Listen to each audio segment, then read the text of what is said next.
السلام علیکم دوستو، جہاں تاریخ کی بات ہو اور سندھ کی بات نہ ہو، یہاں کی خوبصورت مقامات اور دلفریب منظرنامے آپ کو ایک فرصت دنیا میں لے جائیں گے۔ ہم آپ کو لے کر چلیں گے اس خوابوں کی دنیا میں جہاں آسمان زمین مل جاتی ہو، ہر لمحہ ایک تجربہ ہے، جہاں روشنی کا خواب اور خوبصورت منظرنامے ایک محسوس احساس کراتا ہے۔ آئیے سندھ کی زندگی کے اس سنگین راز کو انہی کہانیوں کی زبان سے بیان کریں گے۔ تو چلو سٹارٹ کرتے ہیں اپنا کام ڈاؤن۔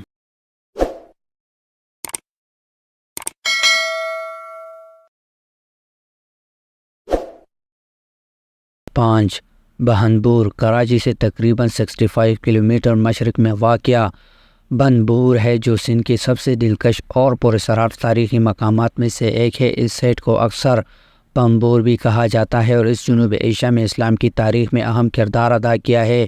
بعض مورخین کے نتائج کے مطابق بہنبور کے مطابق مقام پر قدیم شہر دابیل کی باقیات موجود ہے۔ یہ وہی شہر ہے جہاں اس وقت کے مشہور ہندو حکمران راجہ داہر کو عرب کمانڈر محمد بن قاسم نے شکست دی تھی، جو برصغیر کی اسلامی اور سیاسی تاریخ میں ایک دلیر مسلمان فاتح تھا۔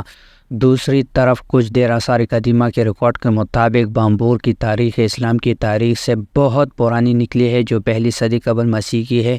یہاں ایک قدیم مسجد کی باقیات ہے جن پر ایک تحریر ہے جس کے بارے میں خیال کیا جاتا ہے کہ یہ 1200 سال سے زیادہ پرانی ہے۔ یہ بہنبور کے مشرقی جانب پایا جاتا ہے اور یہ علاقے کی قدیم ترین مسجد کی سب سے اچھی طرح سے محفوظ مثالوں میں سے ایک ہے۔ اس سائٹ پر سب سے نمایاں نشانیوں میں سے ایک 10 میٹر اونچا ٹیلہ ہے جو گورو کریک کے ساحل کے قریب واقع ہے۔ بہنبور نے ایک بار ایک مکمل طور پر چلنے والی بندرگاہ کی میزبانی کی تھی جسے دابیل پورٹ کہا جاتا ہے، جو کرتوسیہ کے دور کے قدیم ہے۔ ظاہر ہے کہ بندرگاہ اب کام نہیں کر رہی، لیکن اس کی تاریخ اب بھی بہت لوگوں کو حیران کر دیتے ہیں، چونکہ اس قدیم شہر کے پینے کے پانی کی فراہم کا بنیادی ذریعہ دریائے سندھ تھا۔ اس لیے شہر کی تقدیر کا انحصار اس دریا کو بہاؤ پر تھا۔ لہٰذا جب 13ویں صدی میں سندھ نے اپنا راستہ بدلا تو یہ شہر چھوڑ دیا گیا اور پھر کبھی آباد نہیں ہوا۔ سسی اور پنوں کی لوک کہانی بھی سندھ کے اس سیاحتی مقام سے وابستہ ہے اور اس اکثر تو محبت کرنے والوں کا شہر بھی کہا جاتا ہے۔ سندھ کوسٹل ہائی وے بہنبور شہر سے گزرتی ہے، جو اسے سندھ میں سب سے زیادہ آسانی سے قابل رسائی سیاحتی مقامات میں سے ایک بناتی ہے۔ اگر آپ کراچی سے اس قومی شاہراہ آثار قدیمہ کی جگہ کا دورہ کرنے کا ارادہ کر رہے ہیں تو یہ لینے کے لیے بہترین راستہ ہے۔ کراچی کے مشہور واٹر پارک میں سے ایک سنوی لیگون 16 کلومیٹر کے بھی بہنبور کے مقام سے صرف فاصلے پر واقع ہے۔ مزید اگر آپ بہنبور میں رہنے کے خواہشمند ہیں تو رہائشی بہنبور ریسٹورنٹ ہاؤس میں دستیاب ہے، جس کی حال میں ہی تزئین و آرائش کی گئی ہے۔ آپ بہنبور ریسٹورنٹ ہاؤس میں 1500 روپے میں کرائے پر لے کر ایک رات کے لیے کمرہ کر سکتے ہیں۔ بہنبور میں درجہ حرارت 45 سینٹی گریڈ سیلسیس تک پہنچ سکتے ہیں، جس کا مطلب ہے کہ سردیوں کا موسم سائٹ کا دورہ کرنے کا بہترین وقت ہے۔ فیض محل خیرپور شہر سندھ کی تاریخی لحاظ سے امیر ترین خطوں میں سے ایک ہے۔ ایک زمانے میں تلپور میروں کی حکومت تھی۔ خیرپور سندھ کے چند مشہور سیاحتی مقامات کا گھر ہے۔ فیض محل اس سلسلے میں ایک بہترین مثال ہے۔ یہ ایک ایسا ڈھانچہ ہے جو 1798 میں تلپور خاندان کے حکمرانوں میں سے ایک نے تعمیر کیا تھا۔ تاہم فیض محل کے اندرونی اور بیرونی حصوں کو موجودہ حالت میں ایک نظر ڈالی تو یہ 200 سال پرانا ڈھانچہ نظر آتا ہے۔ صدیوں پرانے ڈھانچے کی اصلیت کو برقرار رکھنا اور اسے روکنا ایک انتہائی مشکل اور پیچھا ہٹنے والا کام ہے۔ تاہم فیض محل کے معاملے میں اس کا سہرا تلپور خاندان اولادوں کو جاتا ہے۔ فیض محل کسی زمانے میں تلپور حکمرانوں کا دربار کے طور پر کام کرتا تھا۔ اس میں ایک حکمران کی چیمبر کے ساتھ درباریوں اور دیگر شاہی شخصیات کے لیے مختص 16 انتظار گاہوں کی کل تعداد تھی۔ شاہی مہمانوں کے قیام کی سہولت کے لیے دربار اور ڈائننگ ہال کے قریب مہمان خانے بنائے گئے۔ فیض محل کی عمارت کے وسط تک پہنچ کر آپ ایک بڑے مرکز ہال میں داخل ہوتے ہیں، جہاں آپ تلپور خاندان کے مہاراجہ اور شہزادوں کی تصاویر دیکھ سکتے ہیں۔ عمارات کی بیرونی اور اندرونی حصے کو مغل فن تعمیر کے حیرت انگیز نمونوں پر ڈیزائن کیا گیا ہے۔ ماشاءاللہ متاثر کن کچھ بہترین فن پارے اور خطاطی کے منفرد کام محل کے دلکش میں اضافہ کرتی ہے۔ چونکہ یہ سندھ میں دیکھنے کے لیے سب سے زیادہ تاریخی مقامات میں سے ایک ہے، اس لیے یہ ایک جگہ مقامی طور پر تیار کیے جانے والے مختلف ڈراموں اور فلموں کی شوٹنگ کی سرگرمیوں کی میزبانی کے لیے مشہور ہے۔ کراچی سے فیض محل تک پہنچے موٹر وے اور M9 کے لیے اگر آپ کراچی حیدرآباد نیشنل ہائی وے کا راستہ لیں تو آپ کو تقریباً 5 گھنٹے کی ڈرائیونگ پر لے جائیں گے۔ نمبر 7، کوٹ ڈیجی قلعہ۔ کوٹ ڈیجی قلعہ جو اس خطے میں تالپور خاندان کی سب سے بڑی علامتوں میں سے ایک ہے، خیرپور شہر میں پایا جاتا ہے۔ تاریخی ریکارڈ کے مطابق یہ قلعہ 100 سال قبل اس وقت کے سندھ کے دور افتتاح علاقوں میں سے ایک میں تعمیر کیا گیا تھا۔ بہت بڑے قلعے کی یہ علامتی ساخت ضلع خیرپور کے قصبے کوٹ ڈیجی پر حاوی ہے، اس لیے اس کوٹ ڈیجی قلعے کے نام سے جانا جاتا ہے۔ شاندار فن تعمیر پر فخر کرتے ہوئے کوٹ ڈیجی قلعے کی تعمیر 1785 سے 1795 تک 10 سال مدت میں مکمل ہوئی تھی۔ ایسا لگتا ہے کہ یہ پاکستان کی سب سے شاندار 50 قلعوں میں سے ایک ہے، جس کی اونچائی تقریباً 50 یا 30 فٹ ہے۔ قلعے کی چاروں طرف کی دیواریں اونچی ہیں جو اوپر والے حصے کو گھیرے ہوئے ہے۔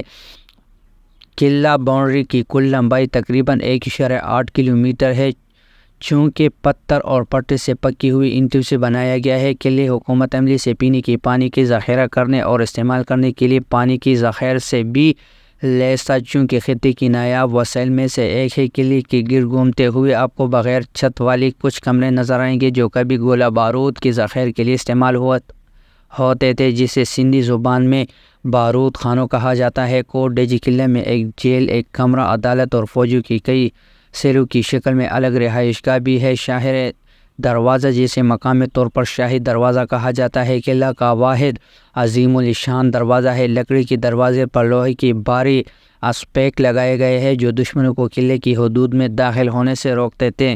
یہ ایک اہم وجہ ہے کہ کوٹ ڈیجی قلعہ پر کبھی حملہ نہیں ہوا۔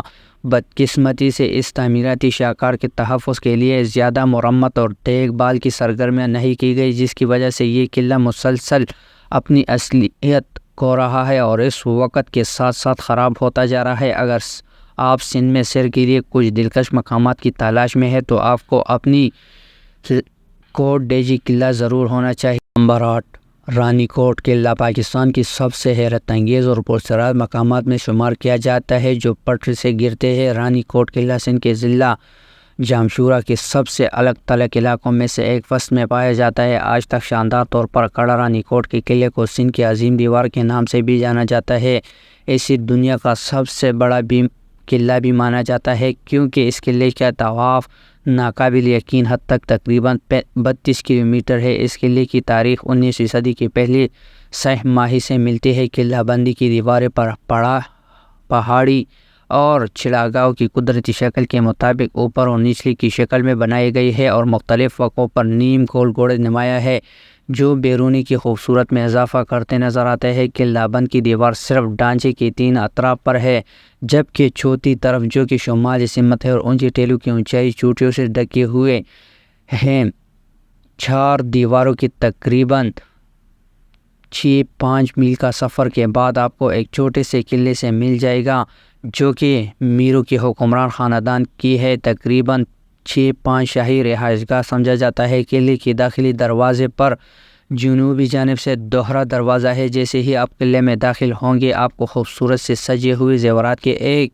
جوڑے ملیں گے جن پر نقش و نگار پتھروں اور پھولوں کی ڈیزائن ہے۔ قلعے کے دورے پر آپ کو دیکھیں گے کہ اس کا پورا فن تعمیر صرف پتھر اور چونے پر مشتمل ہے جو اسے سندھ کے منفرد سیاحتی مقامات میں سے ایک بناتی ہے۔ اگر آپ نمبر 9، چوکنڈے کے مقبرے سندھ کے سب سے مشہور سیاحتی مقامات میں ایک کے طور پر جانا جاتا ہے۔ چوکنڈے نیکروپولیس تاریخ کے شائقین میں بے حد مقبول ہے۔ یہ اس خطے کا ایک قدیم ترین قبرستان ہے جو کہ تاریخی ریکارڈ کے مطابق مغل دور میں 15ویں 18ویں صدی کے دوران تعمیر کیا گیا تھا۔ ایک عظیم تاریخی شہرت کا لطف اٹھاتے ہوئے اس جگہ کو 1922 میں قدیم یادگاروں کے تحفظ کے ایکٹ کا حصہ بنایا گیا تھا۔ چوکنڈے کے مقبروں کا ڈیزائن بہت دلکش ہے جو مقامی سندھی اور بلوچی ثقافتوں کی خصوصیات کو ظاہر کرتا ہے۔ اس تاریخی قبرستان کی تعمیر کے لیے خاکستری رنگ کے ریت کے پتھروں کا استعمال کیا گیا تھا جو تقریباً یقیناً سندھ میں جو کہ خشک آب و ہوا کے لیے مشہور ہے۔ یہ قبریں منفرد ڈیزائنوں اور نقشوں سے کھدی ہوئی مختلف قسم کے عدد و شمار شامل کیے گئے ہیں، جن میں گھڑ سواروں اور مردوں کی قبروں پر شاہکار کے منظر شامل ہے۔ خواتین کی قبروں کو زیورات کے عدد و شمار سے آراستہ کیا جاتا ہے تاکہ نسیت کی نمائندگی کی جا سکے۔ کراچی سے نمبر 10 سکر برج۔ سکر برج طاقتور دریائے سندھ پر واقع ہے جو پاکستان کے مشہور ترین دریاؤں میں سے ایک ہے۔ یہ 1900 کی دہائی میں برطانوی راج کے دوران تعمیر کیا گیا تھا اور اسے ابتدائی طور پر لائٹ برج کہا جاتا ہے۔ خطے میں سالانہ بارشوں کی مقدار بہت کم ہے، یہی وجہ ہے کہ سکر برج آبپاشی کے استعمال کے لیے پانی کی تقسیم میں نمایاں کردار ادا کرتا ہے۔ یہ جگہ آپ کو دریائے سندھ کے انتہائی دلکش نظارے پیش کرنے کے لیے مشہور ہے۔ مقامی لوگوں نے سکر برج کے آس پاس کے علاقے میں دریائی پانی کے ڈولفن کو دیکھنے کی بھی اطلاع دی ہے، خاص طور پر اس وقت جب پانی کی سطح بلند ہو۔ نارا کینال اور روڑی کینال سکر برج کی دو بڑی نہریں ہیں۔ نارا کینال نہ صرف سکر برج کی سب سے بڑی نہر ہے بلکہ ملک کی سب سے بڑی نہر بھی ہے۔